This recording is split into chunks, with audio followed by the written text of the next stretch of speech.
Such a difficult piece. I thought it was really well executed in terms of the space and the intimate private moments that we got access to through the storytelling, because it allowed those emotions to really wash over us. And like the title and that quote said, we got to become the wounded. It was so much easier to dive into the psyche, to dive into and wade through those really difficult emotions that were shared so honestly by all the actors.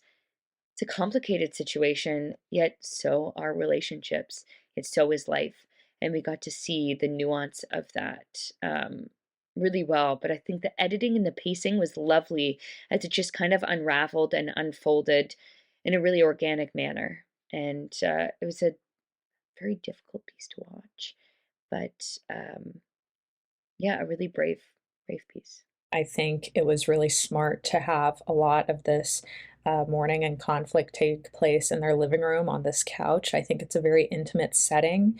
And with the subject matter that they're dealing with, I think it made a lot of sense and it invited us into um, not only their home, but their pain.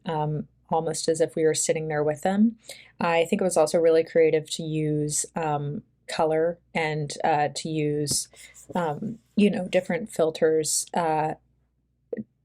in the different scenes to play up different aspects of grief and mourning and almost this life being sucked out of the scene. I think that's, or just general melancholy, I suppose, is a better way to look at it. But overall, it was a really creative take on mourning. It was acted incredibly well and was a really, really touching story. This was a gently told story, yet lots of drama, and the Walt Whitman quote in the beginning was a nice touch, speaking to empathy. I like that they also told the introduction with action instead of dialogue and kept you guessing a little bit with a mysterious phone call. The character Jen was explored well when we see her character really struggle with conflict and grief. She has the opportunity to save William from drowning, and that seems to bring back her strength and her security in her role as a parent to him and makes her a supportive partner for when her girlfriend goes through a miscarriage as well. And she makes a nice character arc. It was really nicely done.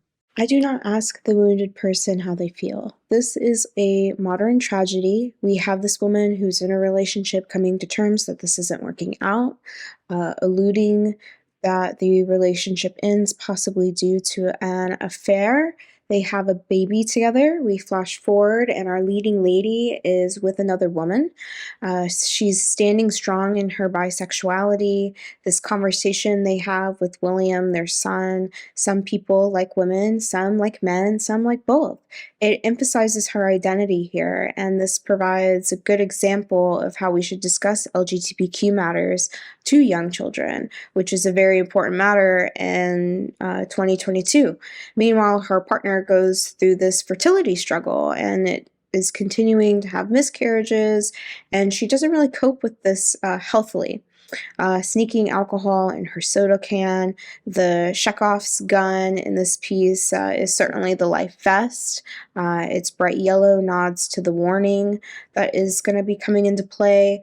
This relationship struggles, and our leading lady falls back into what's comfortable for her.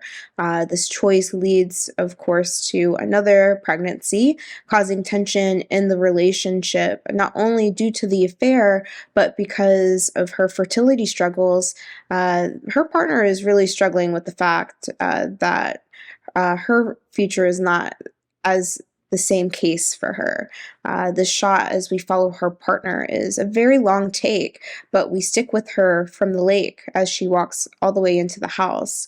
This entire time, I was thinking about William. There's a toddler left right by the lake. It's quiet. Kids are never quiet. There's this tension building inside the house, and it makes the audience deadly aware of the drama taking place. As we pan away from the trio, the waters are very still, and we fade to this black and white facade. These days are darker. Through the laundry, we find that another miscarriage has taken place due to the stress of William's incident. And I really feel for this couple. These tragedies hit one after the other, and this is a distinct story. It's raw, intimate, complex.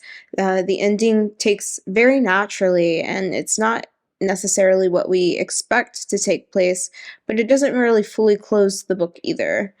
It was an effective concept to film the melancholy scenes in black and white or in muted colors. Suitable minor key soundtrack, often of soulful orchestral strains. The locations were used effectively, especially the repeated scenes on the couch in the living room as time and life events go by. Lovely performances of all the characters, very sympathetic portrayals. Excellent job. Really interesting short film that explores the complexity of relationships, and identity and expectations in life, um, and conflict, and it does it in a very interesting and dramatic way.